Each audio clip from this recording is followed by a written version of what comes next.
Hi friends, welcome to Ethirneechal promo. இன்றைக்கி நம்ம எதிர்நீச்சல் சீரியலில் என்ன விறுவிறுப்பான விஷயம் அப்படின்னு பார்த்தீங்கன்னா, இவ்வளோ நாளாக தர்ஷன் வந்து அமைதியாக இருந்துட்டார். ஆனால் இதுக்கு மேலே வந்துட்டு அமைதியாக இருந்தால் சரிப்பட்டு வராது அப்படின்னு சொல்லிட்டு தர்ஷன் வேறு லெவலில் ஒரு விஷயம் பண்ண போகிறாரு. அதை பார்த்து வீட்டில் உள்ள மொத்த பேரும் மிரண்டு போய் நிற்கிறாங்க. அது முக்கியமாக குணசேகரன். ஏன்னா வந்து புலிக்கு பிறந்தது பூனை ஆகுமா அப்படின்ற மாதிரி குணசேகரனுக்கு பிறந்த தர்ஷன் மட்டும் எப்படி இருப்பார் அப்படின்ற மாதிரி நிரூபிச்சிட்டாரு. இதனால் குணசேகரன் நடுங்கி போய் நிற்கிறாரு. என்ன நடக்க போகுது அப்படின்னு சொல்லிட்டு தாங்க பார்க்க போகிறோம். உண்மையிலுமே பார்க்கவே பாவங்க. சரி, கல்யாணத்துக்கு அப்புறமாச்சும் நல்லா இருப்பாங்க அப்படின்ற மாதிரி நினச்சோம். ஆனால் பார்த்தீங்கன்னா கல்யாணமும் வந்துட்டு சரியாக நடக்கலை. சரி, கல்யாணத்துக்கு அப்புறம் நல்லா இருப்பாங்க அப்படின்னு பார்த்தா இப்போ தான் கொஞ்சம் கொஞ்சம் மெரிச்சாயிட்டு வந்துச்சு தர்ஷனுக்கும் பார்க்கவிக்கும். ஆனால் இந்த சமயத்தில் இப்போ வந்து அன்புக்கரசியை வச்சு குணசேகரன் ஒரு மீள முடியாத ஒரு வேதனையை வந்து கொடுத்துட்டாரு. இதனால் பார்க்கவிக்கு எப்பயுமே நம்ம கஷ்டமாக இருந்தால் அப்பா அம்மா ஞாபகம் வருது, நார்மல். அதுவும் இப்போது பார்க்கவிக்கு சொல்லவே வேணாம். அவங்க அப்பா ஞாபகம் சுற்றி சுற்றி வந்து அவங்க தூங்குறதில்ல, சாப்பிட்றதில்ல. பாவம் அந்த பொண்ணு பரிதவிச்சிட்ருக்கு.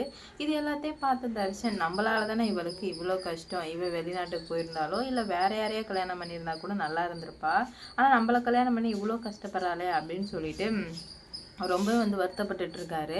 இந்த சமயத்தில் தான் ஏதாவது ஒன்று பண்ணியே ஆகணும். நம்ம அமைதியாக இருந்தால் அவங்க அப்புறம் வந்து நம்ம பார்க்கவிக்கு நம்ம கூட இருக்கோம் அப்படின்ற ஒரு ஃபீலே வராது அப்படின்னு சொல்லிட்டு இப்போ தர்ஷன் ஒரு காரியத்தை வந்து பண்ண போகிறாரு. என்ன அப்படின்னு பார்த்தீங்கன்னா, இந்த அன்புக்கரசிக்கிட்ட போய் சொல்லிடுறாரு தர்ஷன்.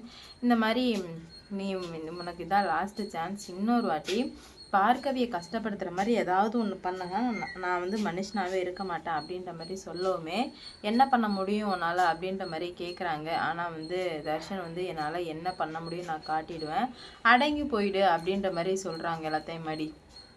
அப்போ தான் வந்துட்டு குணசேகரன் கிட்ட போய் சொல்கிறாங்க, மாமா இந்த மாதிரி தர்ஷன் சொல்கிறாங்க மாமா அப்படின்ற மாதிரி சொல்லவுமே அவன் என்ன பண்ணிடலான்னு பார்க்கலாம். அப்போ அவனுக்கு இவ்வளோ திமிரு வந்துடுச்சு, அப்போ நீ போயிட்டு நீ என்ன பண்ணணுமோ அதை பண்ணுமா அப்படின்ற மாதிரி சொல்லவுமே சும்மாவே இந்த அன்புக்கரசி காலில் சலங்கை கட்டின மாதிரி ஆடுவா. இதெல்லாம் தெரிஞ்சதுனால செம கோபத்தில் போகிறா, வா நம்ம 2 பேரும் ஒன்றா இருக்கலாம், வா வா அப்படின்ற மாதிரி அசிங்கமாக பேசவுமே தர்ஷனுக்கு கோவம் வந்து என்ன பண்ணுறாரு அப்படின்னு பார்த்தீங்கன்னா, பெரிய கத்திங்க வெட்டு கத்தி எடுத்துக்கிறாரு. ஒன்றை சும்மாவே விடமாட்டேன் அப்படின்னு சொல்லிட்டு போயிட்டு சாமி ரூமில் இருக்க கத்தி எடுத்து அன்புக்கரசி கழுத்தில் வச்சு நெருக்க ஆரம்பிக்கிறார். வீட்டில் உள்ளவங்க அப்படியே பதறி போய் நிற்கிறாங்க.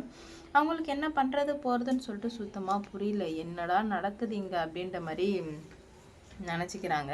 அப்போ தான் வந்துட்டு தர்ஷன் வந்து சொல்கிறாரு, இங்கே பாருங்கள், மரியாதையாக இவளை அந்த வீட்டை விட்டு போக சொல்லுங்கள், அப்படி இல்லைன்னா நடக்கிறதே வேறையாக இருக்கும், நான் என்ன பண்ணுவேன் போவேன்னு சொல்லிட்டு எனக்கே தெரியாது அப்படி இப்படின்ற மாதிரி சொல்லவுமே இப்போ ரொம்பவே வந்து வீட்டில் உள்ளவங்களாம் ஷாக் ஆகிறாங்க. என்னடா இது இவன் இந்த மாதிரி பண்ணுறானே அப்படின்னு சொல்லிட்டு. ஆனால் வந்து தர்ஷன் பண்ணுறதுல எந்த ஒரு தப்புமே கிடையாதுங்க. ஏன்னா தர்ஷன் கரெக்டாக தான் பண்ணுறாருன்னு நான் சொல்லுவேன். ஏன்னா இவ்வளோ நாளாக குணசேகரன் ரொம்ப ரொம்ப ஆட்டி வச்சார் வீட்டில் உள்ள எல்லாரையுமே. ஆனால் இப்போ தான் தர்ஷன் கொஞ்சம் கொஞ்சமாக அதுலேருந்து வெளியே வந்து எப்படியாச்சும் நம்ம தான் எல்லாத்தையும் சரி பண்ணணும் அப்படின்னு சொல்லிட்டு எல்லாத்தையும் சரி பண்ணலாம் அப்படின்ற மாதிரி முயற்சி பண்ணிகிட்ருக்காரு. கத்தி வைக்கவுமே இவன் அந்த மாதிரிலாம் பண்ண மாட்டான் போகமாட்டான்ற மாதிரி நினச்சிட்றாங்க. ஆனால் பார்த்திங்கன்னா தர்ஷன் என்ன பண்ணுறாரு அப்படின்னு பார்த்தீங்கன்னா, கழுத்தில் வந்து கத்தி வச்சு இறக்கவும் அவங்க எல்லாருக்குமே ரொம்ப வந்து படபடன்னு ஆயிடுது. ஒன்றுமே புரியல, என்ன பண்ணுறது போகிறதுன்னு சொல்லிட்டு சுத்தமாக புரியல. அப்போ தான் வந்துட்டு நம்ம தர்ஷன் சொல்கிறாரு, உங்களுக்கு இதான் லாஸ்ட்டு சான்ஸ் அப்படின்ற மாதிரி சொல்லுவோமே, அம்மா அவெல்லாம் ஒன்றும் பண்ண மாட்டான், நீ கவலைப்படாத அப்படின்ற மாதிரி சொல்லி வாயை கூட மூடல. தர்ஷன் கழுத்தில் இறுக்கி வச்சார் பாருங்க, அவ்வளோதாங்க. நம்ம அன்புக்கரசிக்கு லைட்டாக கீரல் வந்துடுச்சு. எல்லாருமே வந்து ஆட்டங்கண்ண ஆரம்பிச்சிட்டாங்க. போச்சு, எல்லாம் போச்சு, இவன் முடிச்சு விட்டான், இதுக்கு மேலே நம்மளால் ஒன்றும் பண்ண முடியாது அப்படின்ற மாதிரி நினைக்கிறாங்க. பார்க்கவி வந்து சொல்கிறாங்க, தர்ஷன் அந்த மாதிரிலாம் பண்ணாத தர்ஷன் அப்படின்னு சொல்லிட்டு, நீ சும்மா இரு பார்க்கவி, நம்ம இப்படிலாம் இருக்கிறதுனால தான் இவங்க நம்ம தலையில் ஏறி போட்டு மேய்க்கிறாங்க, நம்ம இதை இப்படியே வந்து விடக்கூடாது அப்படின்ற மாதிரி சொல்லுவோமே தர்ஷன் இந்த மாதிரிலாம் பண்ணாத தர்ஷன்ற மாதிரி சொல்கிறாங்க. நீ இப்போ அமைதியாக இல்லையான்னு சொல்லிட்டு தர்ஷனே வந்து மிரட்டுறாங்க. ஆனால் வந்து குணசேகரன் வந்து ரொம்ப பெரிய தப்பு பண்ணிகிட்ருக்க, இதுக்கு நீ ரொம்ப அனுபவிப்ப அப்படின்ற மாதிரி சொல்லவுமே இதுக்கு மேலே அனுபவிக்கிறதுக்கு என்ன இருக்குது, அதான் நீங்கள் எல்லாமே வந்து சிறப்பாக பண்ணுறீங்களே அப்படின்ற மாதிரி சொல்லவுமே என் அன்புக்கரசி வீட்டை விட்டு வெளியே போறியா இல்லையா அப்படின்ற மாதிரி சொல்லவுமே நான் ஏன் போகணும், என்னாலலாம் இங்கேருந்து போகவே முடியாது அப்படின்ற மாதிரி சொல்கிறாங்க. ஓ அப்படியா, உனக்கு அவ்வளோ திமிராயிடுச்சா, சரி அப்போ இதுக்கு மேலே பார்த்துக்கலாம், இதுக்கு மேலே உன்னால் என்ன முடியுதோ அதை நீ பண்ணு, என்னால் என்ன முடியுதோ அதை நான் பார்த்துக்கிறேன் அப்படின்ற மாதிரி சொல்லவுமே இவன் என்னடா இது இப்படி பேசுகிறானே அப்படின்னு சொல்லிட்டு ரொம்பவே வந்து டென்ஷனில் குணசேகரன்.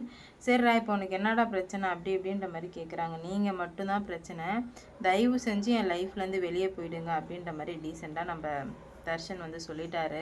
இதனால் ரொம்பவே கோபமான நம்ம குணசேகரன், உனக்கு எப்படா இவ்வளோ தைரியம் வச்சுன்னு கேட்கும்போது, எல்லாம் என் பொண்டாட்டிக்காக தான், இப்படியே விட்டு வச்சுட்டே இருந்தால் நான் என்ன தான் பண்ணுறது, நீங்கள் பாட்டுக்கும் உங்கள் இஷ்டத்துக்கு ஒன்று பண்ணுறீங்க, ஆனால் என்னால் அதெல்லாம் முடியாது அப்படின்ற மாதிரி சொல்லவுமே ரொம்பவே கடுப்பாக என்ன பண்ணுறாருனா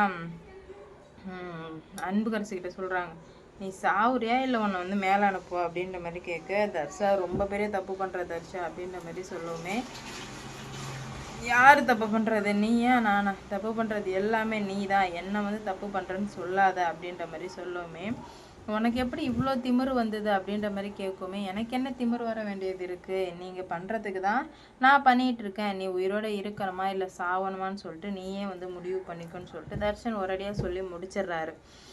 இருந்தாலுமே வந்து பார்க்க போய் சொல்கிறாங்க, விட்டுரு பாவம் அப்படின்னு சொல்லிட்டு. பார்த்தீங்களா, இதுதான் இவளோட கேரக்டர், ஆனால் உங்களோட கேரக்டர் எவ்வளோ மோசமாக இருக்குன்னு இப்போயாச்சும் வந்து புரிஞ்சுக்கோங்க. இல்லை நான் புரிஞ்சிக்க மாட்டேன், இப்படி தான் இருப்பேன் அப்படின்ற மாதிரி அடமெண்ட்டாக இருந்தால் ஒன்றுமே பண்ண முடியாது அப்படின்ற மாதிரி சொல்லுவோமே. வீட்டை விட்டு இப்போ இதுக்கு மேலே என் விஷயத்தில் தலையிட மாட்டேன்னு சொன்னால் மட்டும்தான் நான் வந்துட்டு இவளை விடுவேன், இல்லைன்னா நான் விடவே மாட்டேன் அப்படின்ற மாதிரி ரொம்ப ஸ்ட்ராங்காக சொல்லிடுறாரு தர்ஷன். சொல்லுவோமே எல்லாருக்குமே பயம் வருது, கதிரெலாம் அடிக்க போக என்னை யாராவது டச் பண்ணிங்க, பார்க்கவிக்கு எதனா பிரச்சனை வந்துச்சுன்னா நான் உங்களை போட்டு தள்ளிட்டு போயிட்டே இருப்பேன், கொஞ்சம் கூட நான் யோசிக்கவே மாட்டேன் அப்படின்ற மாதிரி சொல்லுவோமே. என்னடா இந்த பையன் இந்த மாதிரி பேசுகிறானே அப்படின்னு சொல்லிட்டு குடும்பமே மொத்த பேரும் வந்து ஷாக்காகி நிற்கிது. அப்போ தான் குணசேகரன் கிட்ட சொல்கிறாங்க, நீங்கள் இவ்வளோ வேலை பார்க்குறீங்களே, உனக்கு பிறந்த பிள்ளை தானே நான், அப்போ நான் உங்களில் காவாசி கூட இருக்க வேணாமா என்ன அப்படின்ற மாதிரி சொல்லவே குணசேகரன் வாயடிச்சு போயிட்டார். ஏன்னா அது உண்மை தானே, அதனால் அந்த அந்த இடத்துல அவங்களால பேசவே முடியாதுல்ல, அதனால் வாயடிச்சு போய் நிற்கிறாரு. ரொம்ப குழப்பத்தோடையுமே இருக்கார், என்னடா நடக்குது இங்கே அப்படின்னு சொல்லிட்டு. இதனால் அடுத்தடுத்து என்ன பிரச்சனைகள் வரப்போகுது, எப்படி எல்லாத்தையும் வந்து சமாளிக்க போகிறாங்க அப்படின்னு சொல்லிட்டு வெயிட் பண்ணி பார்க்கலாம். தர்ஷன் பண்ணது உங்களுக்கு பிடிச்சிருந்துச்சு அப்படின்னா மறக்காமல் லைக் பண்ணிட்டு கமெண்டில் சொல்லிட்டு போங்க. அடுத்தடுத்து என்ன நடக்க போகுது, இன்னும் பல பிரச்சனைகள் இது மாதிரி வர வேண்டியது இருக்குது, பார்ப்போம் என்ன ஆக போகுது அப்படின்னு சொல்லிட்டு, அன்புக்கரசி உயிரோடு இருக்கணுமா இல்லை தர்ஷன் பண்ணது எல்லாமே உங்களுக்கு பிடிச்சிருந்தா மறக்காமல் கமெண்ட்லையும் லைக் போட்டு சொல்லிட்டு போங்க. நான் நினைக்கிறேன் தர்ஷன் பண்ணது முழுக்க கரெக்ட். ஏன்னா இவங்களுக்குலாம் அமைதியாக போகிறதுனால தான் இவ்வளோ திமிர் வச்சு பண்ணுறாங்க. என்ன நடக்க போகுது அப்படின்னு சொல்லிட்டு பார்க்கலாங்க. மறக்காமல் சப்ஸ்கிரைப் பண்ணிக்கோங்க, ஷேர் பண்ணுங்கள். அடுத்தடுத்து என்ன நடக்க போகுதுன்னு சொல்லிட்டு பார்க்கலாம். Bye.